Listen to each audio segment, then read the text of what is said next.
Nu, tagad es gribu arī pa labo, jā, nu tikai zini, saka, es eju tur kritizēju.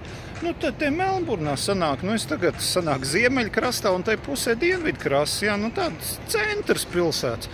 Un te ir pārdomāts, te tiešām ir pārdomāts, tu te ģīmi var piesist, kur tik sirds vēlās. Tur katrā otrā vietiņā ir kafejnīca, jā, kur tu var mierīgi papildināt savus krājumus.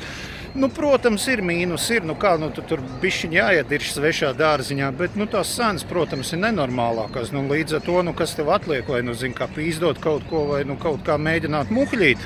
Bet principā ir pieejams, jā, tādā galīgā izmisumā, protams, tu tur samaksās, cik viņš tur prasa pat tur kaut kādu šotiņu vai aliņu, bet, tiešām uz katru stūru kafejnīcu.